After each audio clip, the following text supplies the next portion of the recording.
Bonjour! Aujourd'hui, je vais te montrer comment faire du sétan avec de la farine et de l'eau. Et c'est tout. Déjà, le sétan, qu'est-ce que c'est? Le sétan, c'est une fausse viande, donc c'est un simili-carné qui est fabriqué à partir de gluten de blé en général. Donc on va le trouver soit en poudre dans les rayons farine des magasins bio par exemple, ou alors on peut le faire soi-même chez soi avec de la farine, juste de la farine et de l'eau. Au niveau des ingrédients, donc tu as besoin d'1 kg de farine et de 600 g d'eau. 600 ml. Il faut choisir une farine qui est riche en protéines parce que le gluten c'est la protéine du blé. Donc si tu prends une farine qui n'a pas beaucoup de protéines, tu vas pas réussir à sortir beaucoup de gluten. On a entre 9 et 13 grammes de protéines par kilo de farine. Donc là j'en ai pris une avec 11 grammes, ce qui est plutôt correct. L'idée c'est de créer un réseau de gluten. Il faut bien la malaxer.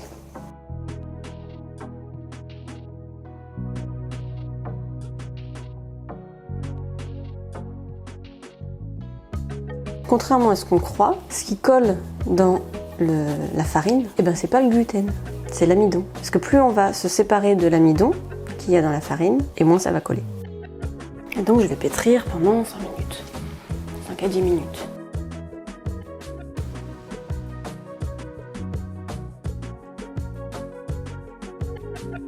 Alors, plus tu pétris, plus la pâte sera fermie. C'est normal, c'est le réseau de gluten qui est en train de se faire.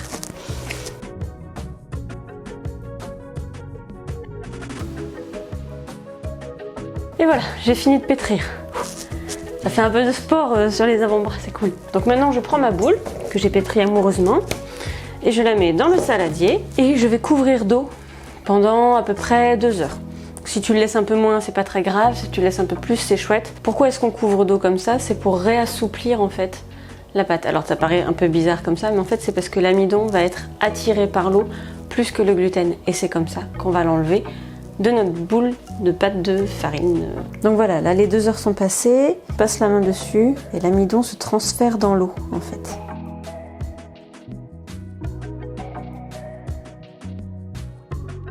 Du coup on va faire ça, on va malaxer, tu vois comme ça, je fais ce geste là mais dans l'eau. Et donc je vais charger l'eau en amidon et je vais me débarrasser de l'eau. Et je vais rincer comme ça ma boule de pâte jusqu'à ce que l'eau soit un peu plus claire. Donc là les premiers rinçages je vais masser le plus possible. Tu vois là c'est encore très collant, c'est très dur. Le sétan on a tendance à croire que c'est un aliment récent, qui est ultra transformé, qui est très complexe à faire. Et en fait il faut savoir que c'est un aliment millénaire qu'on a découvert il y a 1000 ans à peu près. Ce sont les moines bouddhistes qui l'auraient découvert et introduit dans l'alimentation asiatique. C'est pour ça d'ailleurs que ça fait partie de plusieurs plats traditionnels asiatiques. Et du coup, à la fin, comme le gluten c'est la protéine du blé, ça fait un aliment qui est très riche en protéines. Tu as 23% de protéines dedans. Et du coup, après quelques minutes de malaxage, tu te retrouves avec ça. Alors il y a encore de l'amidon, mais tu vois que c'est déjà beaucoup plus fibreux. Et c'est ce côté fibreux qui nous intéresse pour faire notre faux poulet, ou notre fausse viande. Tu vois, donc il y a encore de l'amidon qui fait un peu plâtre, tout le blanc blanc, et le blanc un peu cassé, c'est le gluten. Donc là mon eau, elle est très chargée en amidon, du coup je vais aller la changer.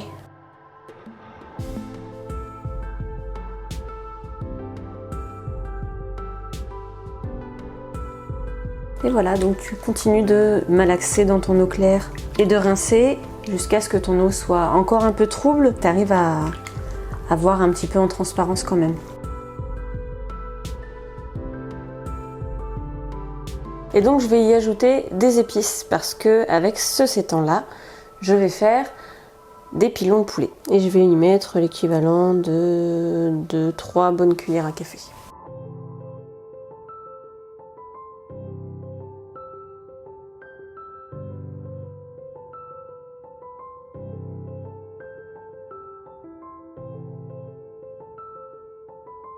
Et je le repose ici pour encore une petite demi-heure, 1 heure. En parallèle de mes pilons de poulet, j'ai préparé aussi une pâte pour pouvoir faire du poulet type émincé. Voilà, donc on fera un peu une sorte de viande de kebab. Alors, je prends ma pâte toute nature et je l'étale, je l'étire. Je vais l'étirer en rectangle à peu près. t'hésites pas à tirer. C'est très élastique comme tu vois, tu fais pas de trou non plus, hein. Mais tu vois, en tirant, tu déchires un petit peu et c'est ça qui va faire le côté émincé.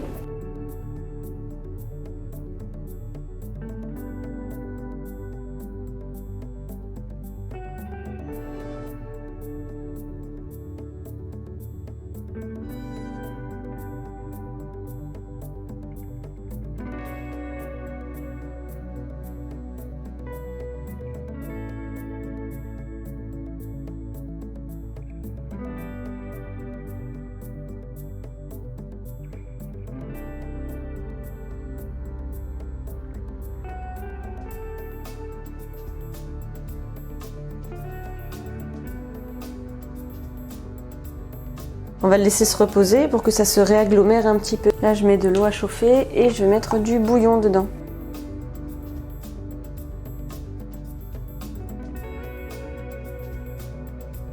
Et voilà, comme tu le vois, ça s'effiloche un petit peu comme un émincé de viande. Donc là, moi je l'ai parfumé avec un bouillon type bœuf, mais tu peux très bien faire comme du poulet ou comme du porc ou comme... ça dépend après de l'utilisation que tu vas en avoir.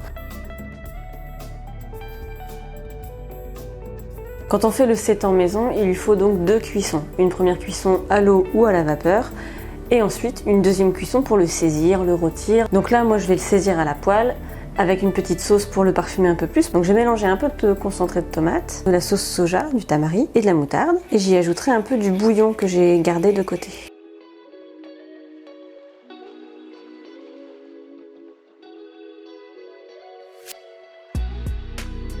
Après un peu de repos, tu vois, ça s'est réétalé. J'ai une pâte souple et parfumée. Je vais la découper en 4.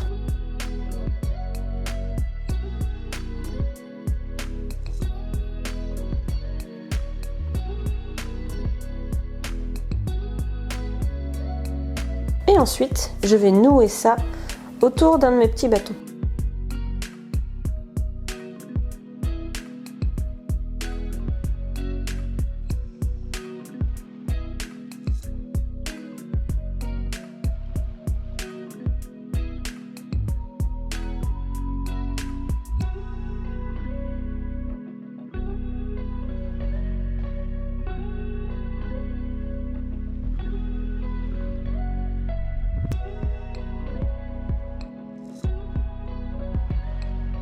Donc comme tu vois, ça s'est un petit peu étalé, hein, comme à chaque fois qu'on le laisse reposer, il a tendance à s'étaler un petit peu.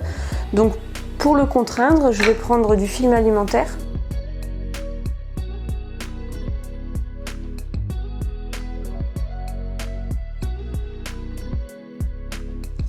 Mes pilons, une fois qu'ils sont enturbanés, je les mets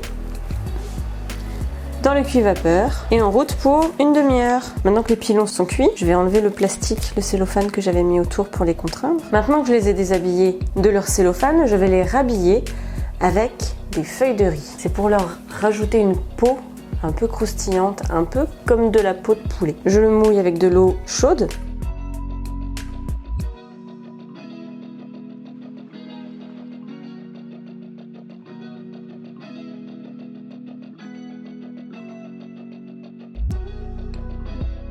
Par-dessus ça, du coup, pour que ça grille correctement, je vais lui mettre une sauce un petit peu sucré-salé, qui va donner à la fois de la couleur, du croustillant, du caramélisé. Donc je vais mélanger de l'huile neutre, du concentré de tomate, du sirop d'érable, du vinaigre de cidre, de la moutarde et des herbes de Provence. Sel, poivre.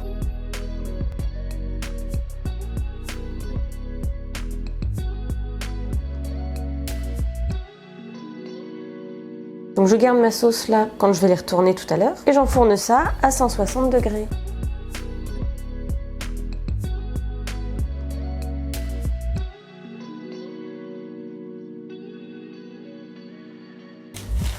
Et rebelote. Et voilà, on a fait du coup à la fois des pilons de pâte poulet et de la viande de la pâte viande de kebab. Les effilochés, tu peux les manger donc en viande de kebab, tu peux les manger avec des légumes, tu peux aussi les manger dans des faritas, tu peux les utiliser pour des bolognaises, pour faire du bourguignon, ça croustille.